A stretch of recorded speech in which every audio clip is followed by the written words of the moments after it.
In this video, we're going to talk about measures of relative position. And the first one we're going to talk about is a z-score. So a z-score will tell you how many standard deviations away from the mean a value is.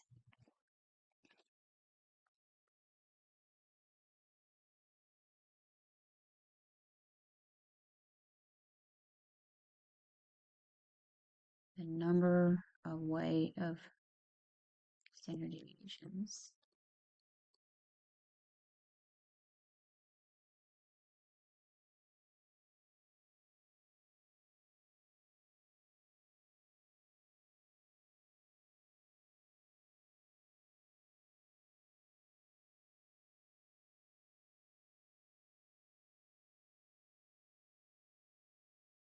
So let's look at this example. And they've given us x equals 12. So, x bar equals 12. So there's our mean. And then there's our standard deviation of 4. So every 4 units is one standard deviation. So if I look at 12 and I create this number line, every 4 units is one standard deviation. So moving from here to here is 4 units above, right? So above means to the right of the mean. So the value of 16 is one standard deviation away from the mean. The value of 20, because it's 4 more units, which is a total of 8 units above the mean. So 20 is 2 standard deviations above the mean. And in this case, 2 standard deviations would be equivalent to 8 minutes. Now I could go back to the left of the mean also, which would be below the mean. So if I go back 4 units, I'm at 8. So 8 minutes is one standard deviation below the mean. If I go 6, I'm now going an additional half a standard deviation. So 6 is 1.5 standard deviations below the mean, which would be equivalent to 6 minutes. So how do we find the z-score? The z-score is really just the x value minus the mean divided by the standard deviation. So it doesn't matter if we have population information or if we have sample standard deviation. It works the same way. It's the x value minus the mean divided by the standard deviation. So if I were to look at 20, so z is going to be the x value, which is 20, minus the mean, which is 12, divided by the standard deviation, which is 4. So we get 8 over 4. Remember, that was 8 units away, which was a total of 2 standard deviations above the mean. We know it's above because we end up with a positive z-score there.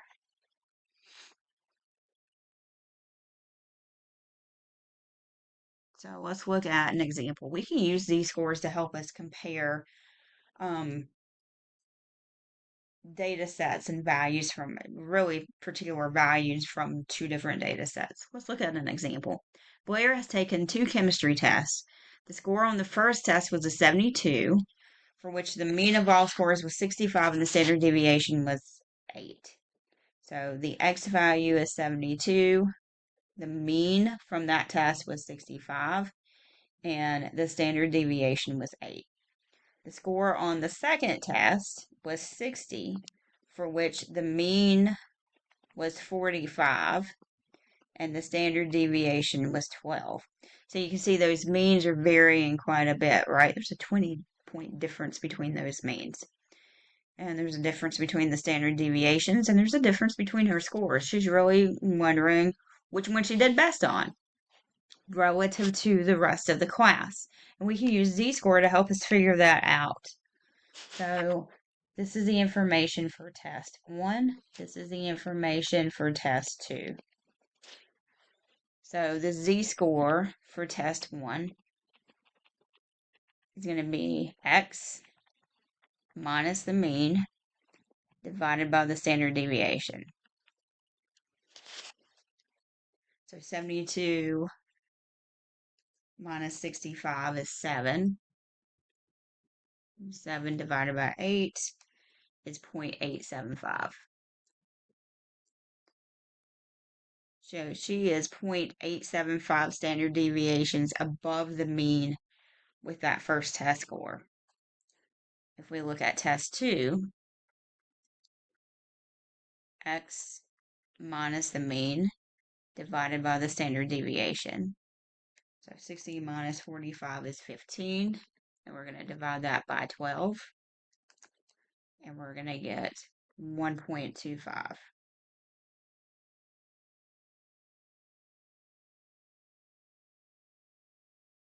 So in this case, she was 1.25 standard deviations above the mean. So she actually did better on that second test relative to her classmates than on the first test. And that's because that standard deviation is further away from the mean. They're both above the mean, but that one's further away from the mean.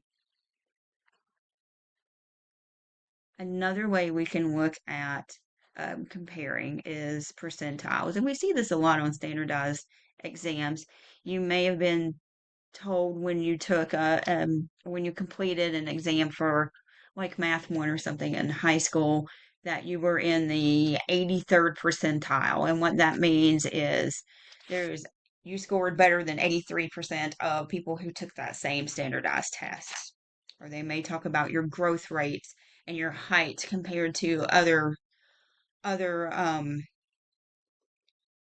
kids. Like if you're talking about like when I take my child to the pediatrician, they'll tell me that her height is in the some kind of percentile, maybe the 73rd percentile. Then that means she is taller than 73% of her peers. So we can use a formula to help us find the percentile that corresponds to a particular data value in a set of data. So the percentile of the score of x, we're going to look at the number of data values less than x, and we're going to divide by the total number of values, and we're going to multiply by 100. So let's look at a few examples. In a recent year, the median annual salary for physical therapists was $74,480. If the 90th percentile for the annual salary of physical therapists was $105,900, find the percent of physical therapists whose annual salary was more than $74,480 for part A. Okay, so notice that is our median value. So that is the value that separates the bottom 50% from the top 50%. So 50% of the physical therapists earn more than 74,480.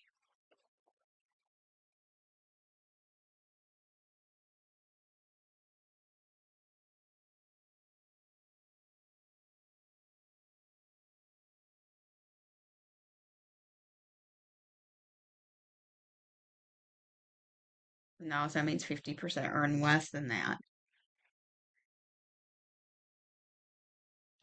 B is asking about less than 105,900.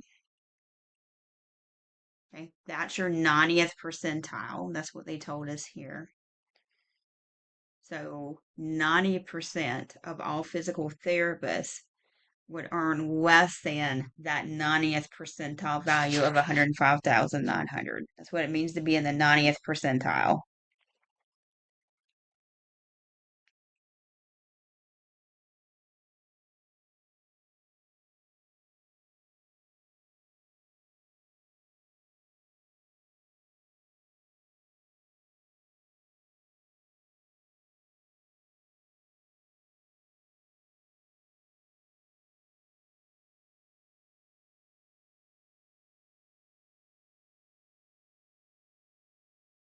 Then we want to know the percent of physical therapists who earn between 74,480 and 105,900.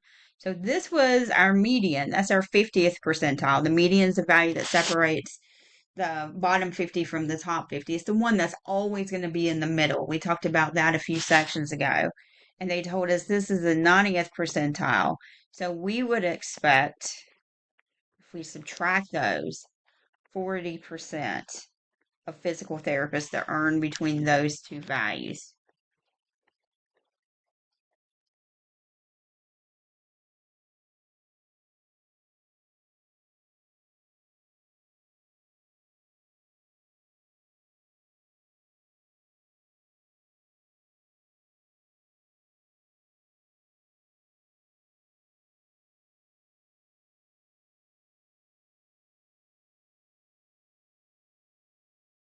So let's look at another example. Let's say we want to find a percentile. On a reading examination given to 900 students, one student's score was 602. One student's score of 602 was higher than the scores of 576 of the students who took the examination. We want to know what percentile that student's going to be in. So percentile, we're going to count the number of data values less than their score. We're going to divide by the total number, and then we're going to multiply by 100. This is the values. I'm so sorry for the sloppy writing here. So 576 students earned less than what this particular student made out of 900, because that's the total that we have here. And then we want a percent, so we're going to multiply it by 100. So we've got 576 divided by 900 and multiply it by 100. That's going to give us 64. So this score is in the 64th percentile. Score of 602.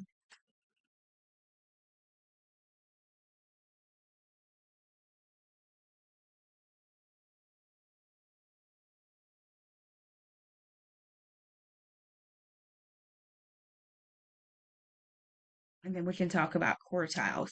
Quartiles are a little bit easier. With percentiles, you're taking your whole population and you're splitting it into really pieces that are 1% of the population. With quartiles, you're splitting it into quarters, so into 4 pieces. And we're going to have 4, we have, so our data set, let's say that's our data set, is going to be split into 4 pieces. That first piece is going to be the median. That's what's going to be quartile 2. That's what separates the bottom 50% from the top 50%. And then we're going to take that bottom half of data and we're going to split it in half. And we're going to find quartile 1. So quartile 1 is really the median of the lower half of data. And that separates the bottom 25 from the top 75%. And then if we look at this right-hand side, this is the top half of data, and I could split it by finding quartile 3, which is the median of the top half of data. And that separates that top 25 from the bottom 75%. And that's exactly how we do it. We find out what's in the middle, and all the numbers have to be in order, but we find the number that's in the middle. We have a bottom half, top half, find the number in the middle of the bottom, find the number in the middle of the top, and then there's our quartiles. So, for instance, let's say we have this data set. All of the data values are in order, and they're asking us to find quartiles. So we're going to figure out what is the median first. They do have to be in order, and this one's nice. They went ahead and put it in order for us. So if we count how many values we have,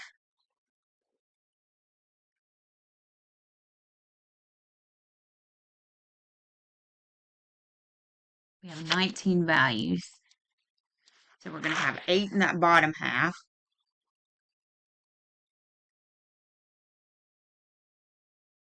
Sorry, 9 in that bottom half. 1, 2, 3, 4, 5, 6, 7, 8, 9. And then we're going to have 9 in the upper half. 1, 2, 3, 4, 5, 6, 7, 8, 9. So here's my lower half of data. Here's my upper half of data. There's quartile 2. That's the number that's right in the middle. So that's the median of that entire set of data. And then I look at that lower half of data. So if I look at these lower values, I want to figure out which one's in the middle. What's in the middle here is going to be the 11. So this is the median of the lower half of data. And I can do the same thing here. I have 9 values, so I have 4 smaller, 4 bigger. Odd data set means I want the one in the middle. So this is the median of the upper half of data. And those quartiles values, there's 3 of them, and it separates the data into 4 different data, 4 different sets. So that first quartile is going to be called quartile 1, quartile 2. We're going to see that notation with that Q sub 2. That is the median, and then quartile 3 is that third quartile. So quartile 1 corresponds to the 25th percentile. Quartile 2 corresponds to the 50th percentile, so I'll call that P50. And then quartile 3 corresponds to the 75th percentile.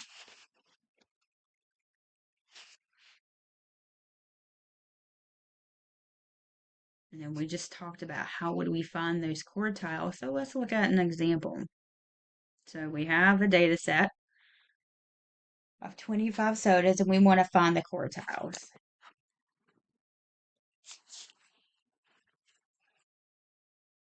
So the first thing we're going to have to do is put these guys in order.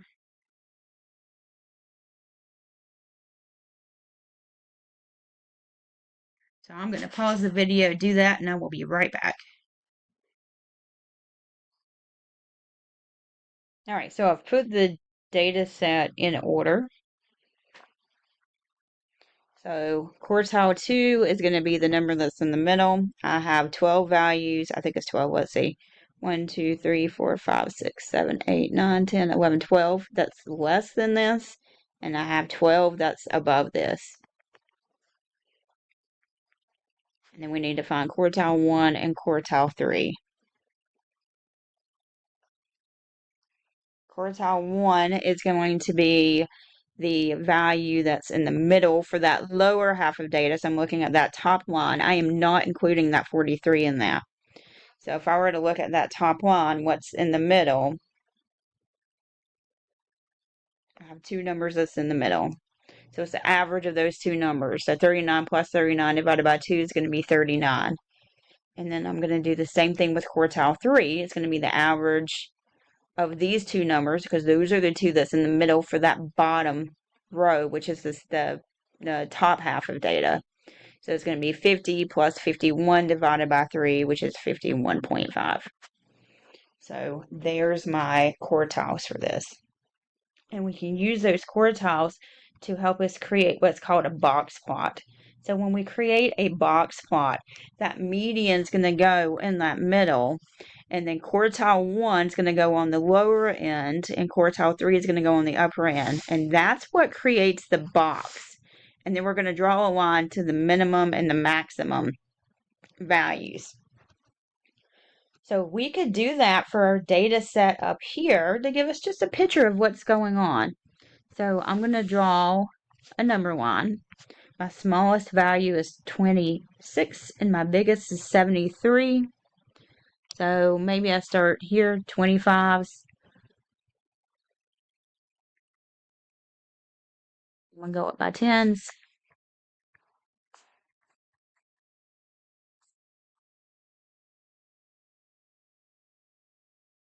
So quartile 1 is at 39. So I'm going to say Q1 equals 39. Quartile 2 is at 43. So this would be, I've done something funny with this. So 25, 35, 45, 55, 65, and 75. There we go. I skipped a number. So quartile 1 is at 39. Quartile 2 is at 43. Probably somewhere around here. I'm going to label it Quartile 3 is at 51.5, so this would be 50. So 51.5 would be a little bit bigger than that. So that's what makes up my box. And then the whiskers are going to go from the smallest to the box and the biggest to the box. So my smallest number is 26. So I'm going to say my min is 26. And then we're just going to connect to the box. And then my max is 73. So 73 would be somewhere around here.